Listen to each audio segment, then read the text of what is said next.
যাই হোক, আমি জনাব আব্দুল লতিফ সিদ্দিকীর কাছ থেকে একটু জানতে চাইবো যে আপনি আসলে কালের সাক্ষী, ইতিহাসের সাক্ষী, অনেক কিছুর ব্যাপারে আপনার আসলে প্রত্যক্ষ অভিজ্ঞতা আছে, অনেক কিছুর ক্ষেত্রে আপনিই আসলে প্রধান চরিত্র। সেই জন্য আমরা একটু 10-11 বছর আগের ঘটনা থেকে শুরু করি। আপনি আওয়ামী লীগ সরকারের মন্ত্রী ছিলেন। সেই সময় আওয়ামী লীগ সরকারের থেকে আপনার শেখ হাসিনা, আমরা যদি এইভাবে বলি যে আপনার মন্ত্রিত্ব কেড়ে নেন, দল থেকে বাদ দেন, এবং আপনাকে আসলে কারাগারেও যেতে হয়। উপর থেকে আমরা যেটি জেনেছি যে আপনি হজ, তাবলিগ জামাত তা নিয়ে কথা বলেছিলেন, কিন্তু ভেতর থেকে আমরা যা শুনেছি সেটি হচ্ছে যে আপনার প্রধানমন্ত্রীর পুত্র জনাব সজীব ওয়াজেদ জয়কে নিয়ে প্রশ্ন করা, সে সময়কার প্রধানমন্ত্রীর পুত্র সজীব ওয়াজেদ জয়কে নিয়ে প্রশ্ন করায় আপনার আমি এটাকে পরিণতি বলবো না, আপনাকে এই ঘটনার মধ্যে দিয়ে যেতে হয়েছিল। আপনি কি এই বিষয়ে কিছু বলবেন?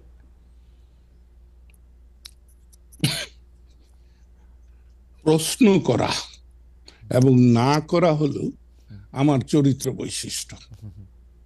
আমি যে কোনো বিষয়ে যে কাউকে আমি প্রশ্ন করেছি। আমি 1964 সালে কপের নির্বাচনে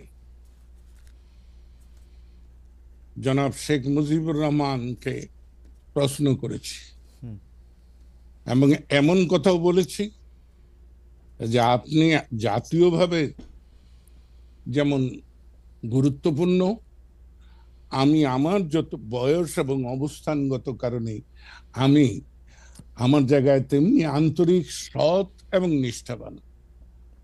তাই আপনি যে প্রস্তাব গ্রহণ করেছেন মনোনয়নের ক্ষেত্রে, এ ব্যাপারে আমার আপত্তি আছে। তাই আমি আপনাকে যেটা বলবো,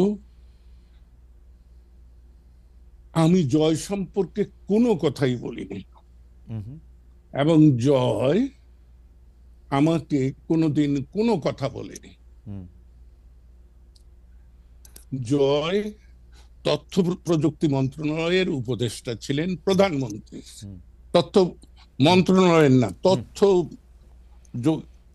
যোগাযোগ মন্ত্রণালয়ের প্রধানমন্ত্রীর উপদেষ্টা ছিলেন।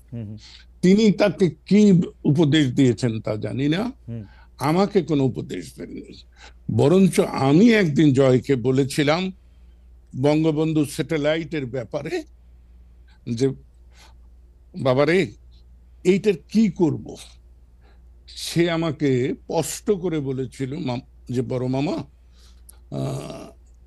আপনি চায়না আর আমেরিকা সম্পর্কে সতর্ক হবেন। চায়নাদের যে জিনিসটা দেবে সেটা নিশ্চয়তা নেই, আর আমেরিকা 10 টাকার জিনিস 10,000 টাকা দাম ধরে বসবে। আপনি রাশিয়া, ফ্রান্সের এই দুই জায়গাটা বিবেচনা করতে পারেন। এই আমার 6 মাসের তথ্য প্রযুক্তি মন্ত্রণালয়ের একমাত্র জয়ের সঙ্গে কথা। তবে যে কথাটি বলা হয় বাংলা ভাষায় কিন্তু অনেক রকম ব্যাপার আছে, সেটা বাক্য গঠনে। আমি বলেছি জয়কে, এ কথা আমি বলেছি, সেটা জয়কে প্রশ্নবোধক না। আমি বলেছি জয় হলো প্রধানমন্ত্রী শেখ হাসিনার পুত্র, জয় হলো বঙ্গবন্ধু শেখ মুজিবের দৌহিত্র, এই হিসাবে। কিন্তু চাটুকার খোসামতকারীরা শেখ হাসিনাকে কি বুঝাইছে আমি জানি না, তবে বিষয়টা কিন্তু এখানে না। ওকে, আমি একটু মাঝখানে একটু বলি। তার মানে হচ্ছে আপনি এটুকু প্রশ্ন করার জন্য আপনার মন্ত্রিত্ব চলে গেল আওয়ামী লীগে? না না না না না না, আমার মন্ত্রিত্ব ওখানে যায়নি। আমার আওয়ামী লীগ থেকে বহিষ্কার ওখানে হয়নি, হয়েছে কায়েমি স্বার্থবাদ। আমি শাসন ব্যবস্থায় আওয়ামী লীগের অভ্যন্তরে যে লুটেরা শ্রেণী, আমি নাম ধরে বলি, শেখ সেলিম, হাসনাত আব্দুল্লাহ, লিটন থেকে শুরু করে প্রত্যেকের সম্পর্কে আমি প্রশ্ন তুলেছি। শেখ হাসিনা সম্পর্কে আপনি কোনো প্রশ্ন তুলছিলেন? কার সঙ্গে? শেখ হাসিনা সম্পর্কে না, আমি শেখ হাসিনাকে সবসময় হাসতে হাসতে বলতাম, কারণ এক সময় তো তুই তুকারি করেছি, 50-এর দশকের শেষ 58 সালে আমার সঙ্গে পরিচয়। তারপরে থেকে আমরা আমার অভ্যাস অনুযায়ী তুই তোকারি করেছি। কিন্তু আমি যখন 2001-এর জাতীয় সংসদ নির্বাচনে ভোট ডাকাতির কারণে পরাজিত হই, তারপরে আমি সিদ্ধান্ত নেই যে আমি রাজনৈতিক অঙ্গনে থাকবো কি থাকবো না, নির্বাচনী ব্যবস্থার মধ্যে থাকবো কি থাকবো না। তখন আমি নিজে নিজেই ভেবে নেই যে শেখ হাসিনাকে যদি আমি তুই তোকারি করি, তাহলে শেখ হাসিনা আমাকে কেন সম্মান করবে। তাই আমি তখন থেকে তাকে আপনি বলা শুরু। ওকে, আমরা সরি আপনাকে ইন্টারাপ্ট করার জন্য। আপনি ওই জায়গায় বলতেছিলেন যে কেন আপনার মন্তব্য চলে গেল শেখ সেলিম, হাসনাত আব্দুল্লাহ, আচ্ছা, আমি নুরুল ইসলাম সেইটা লিটন। বলতেছি। জি, সেইটা নিয়ে হ্যাঁ হ্যাঁ, এর সব জি ওই, যদিও তারা শেখ পরিবার দাবি করে, আসলে তো পরিবার বলতে কি, বা নরনারী, তার সন্তান, বৃদ্ধ পিতামাতা থাকলে তারা, কিন্তু এরা তো শেখ পরিবারের আত্মীয় স্বজন। এদের লুণ্ঠনের বিরুদ্ধে, অর্থ পাচারের বিরুদ্ধে আমার বক্তব্য ছিল যে আমরা যে ছদফা আন্দোলন স্বায়ত্তশাসনের দাবি করেছি, সেটা হলো এইরকম যে পূর্ব পাকিস্তানের অর্থ পশ্চিম পাকিস্তানে চলে যাচ্ছে, সেটা আর ফেরত আসছে না। আমরা তো একই কাজ করছি আওয়ামী লীগ রাষ্ট্র ক্ষমতায় এসে। সেটা কি? যে আমরা দেশের সম্পদ, দেশের অর্থ বিদেশে পাচার করছি। আমার এখানে একটা ছোট্ট প্রশ্ন আসে। আপনি যাদের কথা বলছেন যে শেখ সেলিম, হাসনাত আব্দুল্লাহ, জনাব লিটন, তারা আসলে রাইটলি আপনি পয়েন্ট আউট করছেন যে তারা বিভিন্ন ধরনের লুটপাটে অংশ নিছে এবং আপনি সেটা নিয়ে প্রশ্ন তুলেছেন, কিন্তু আপনার কাছে কখনো মনে হয় নাই শেখ হাসিনার ডাইরেক্ট ব্লেসিং না থাকলে, ডাইরেক্ট অংশগ্রহণ না থাকলে তাদের পক্ষে কোনোদিন এই লুটপাট করা সম্ভব না? এটা কি বললেন, এটা কি বললেন খালেদ? আপনার যদি ইচ্ছা না থাকতো, তাহলে আমি কি আপনার সঙ্গে এই মুখোমুখি সাক্ষাৎকার দিতে পারি? না না, এবং আপনার ইচ্ছা না থাকলেও আপনার ইচ্ছা না থাকলেও সেটা শেখ হাসিনার যদি ব্লেসিং নয়, শুধু ব্লেসিং তো ছিলই, তার একান্ত সম্মতি ছিল। রাইট। এবং এই ব্যাপারে আমি ছেলেটিকে পছন্দ করি আর না করি, সোহেল তাজ সে কিন্তু এক সাক্ষাৎকারে বলেছে যে আপা আমাকে বলেছিল যত পারো অর্থ জোগাড় করো। আমি কিন্তু শেখ হাসিনা সম্পর্কে আমার খুব উচ্চ ধারণা ছিল। আমি মানুষের খোঁজ খবর নেই না, আর আমি কারোর বিরুদ্ধে যতক্ষণ পর্যন্ত সুনির্দিষ্টভাবে আমি আমার এই প্রত্যয় না জন্মে যে এই ঘটনাটি সত্য, ততক্ষণ পর্যন্ত আমি কারো সম্পর্কেই মন্তব্য করি না। আমি কারো বিরুদ্ধে বলি না, সব সময় বলি যে আমি অমুকের সম্পর্কে, অমুকের বিষয়ে মতামত দিচ্ছি। তো আপনাকে বলি যে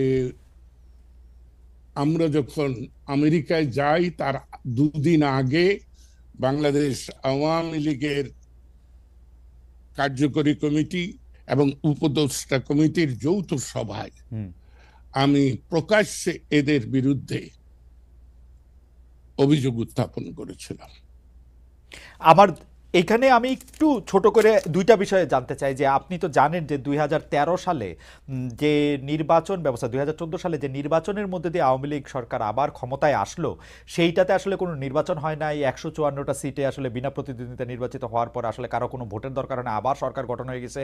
আপনি ওইটার কোনো প্রতিবাদ করেছিলেন কিনা? এক। দুই হচ্ছে আপনি দল থেকে বহিষ্কার হলেন, মন্ত্রিত্ব থেকে বাদ পড়লেন, ফিরে এসে গত 10 বছরে আপনি এই কথাগুলি প্রকাশ্যে এরকম করে বলছেন কিনা বা বলতে চেয়েছেন কিনা, বলতে কোনো বাধা পেয়েছেন কিনা?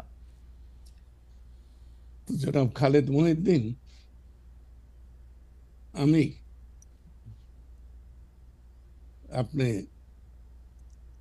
2012 সালের বাজেট অধিবেশনে আমি স্পষ্ট করে বলেছিলাম যে এটাই আমার সর্বশেষ জাতীয় সংসদে উপস্থাপিত বক্তব্য, কারণ আমি ভবিষ্যতে জাতীয় নির্বাচনে অংশগ্রহণ করব না।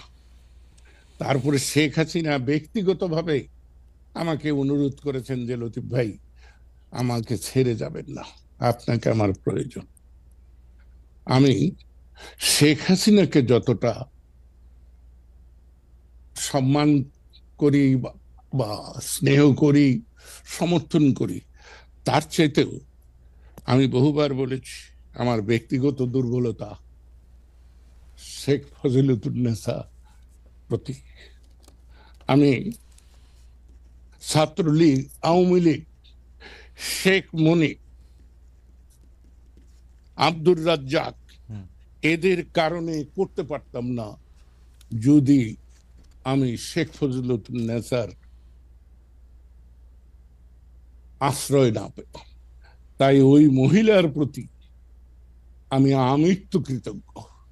সে কারণেও তার কন্যাকে আমি অনেক সময় বিষ হজম করে মেনে নিয়েছি।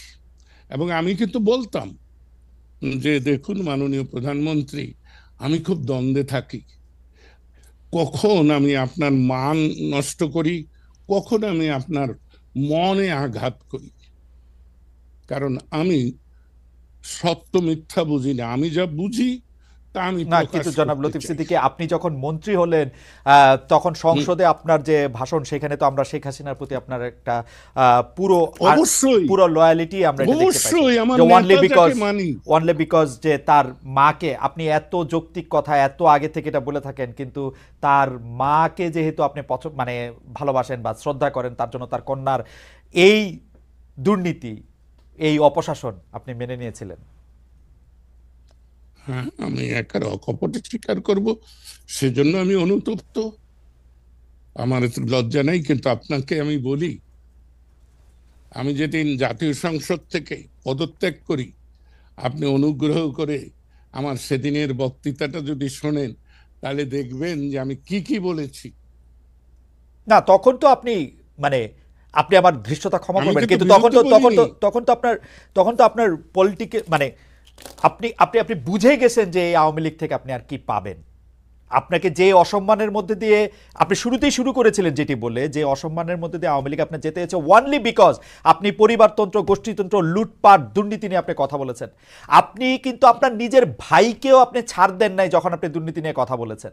সেখানে আপনি যখন এটি বলেছেন, তারপরও এর মধ্যে দিয়ে আপনি যাইতে হয়েছে এইটার জন্য, মানে আমি জানি না, মানে এটা আপনার জন্য একটু বেদনাদায়ক। তারপর আমরা একটু শুনতে চাই যে আপনি আসলে এই 10 বছর আর কি বলতে পারতেন বা বলা আপনার উচিত ছিল বলে আপনি মনে করেন কিনা। আমি সত্য কথা বলি। আমি আপনার যে লোকটি এখানে এসেছে তাকে কথা প্রসঙ্গে বলতেছিলাম যে 25শে মার্চের আগেও আমি স্বাধীনতা নিয়ে দ্বিধাদ্বন্দ্বে ছিলাম। 71-এর 16ই ডিসেম্বরের পর থেকে আজ পর্যন্ত বাংলাদেশ যে সকল সমস্যার মুখোমুখি হচ্ছে, আঞ্চলিকভাবে, আন্তর্জাতিকভাবে, এই বিষয়গুলো আমার আল্লাহ আমাকে বোধহয় এই জ্ঞানটুকু দিয়েছিল ভূ রাজনীতির পরিস্থিতি সম্পর্কে। তাই আমি চেয়েছিলাম পাকিস্তানের মধ্যেই একটা সমাধান, আমাদের স্বায়ত্তশাসন, বাঙালির অধিকার, বাঙালির মর্যাদা। কিন্তু পাকিস্তানিরা আক্রমণ করেছে। আক্রমণ করলে, যে শত্রু আক্রমণ করে, আমি তাকে প্রতি আক্রমণ করবই। তাই আপনাকে স্পষ্ট করে বলি, পাকিস্তান সশস্ত্র বাহিনীর বাঙালি সৈনিকরা সারা বাংলাদেশ আওয়ামী লীগের, ছাত্রলীগের কোন ব্যক্তি সশস্ত্র লড়াই শুরু করার আগে আমি 25শে মার্চ রাত্রেই সশস্ত্র লড়াইয়ের জন্য তৈরি হয়েছিলাম। এবং তারই মহান ফসল বঙ্গবীর কাদের সিদ্দিকী বীর উত্তম।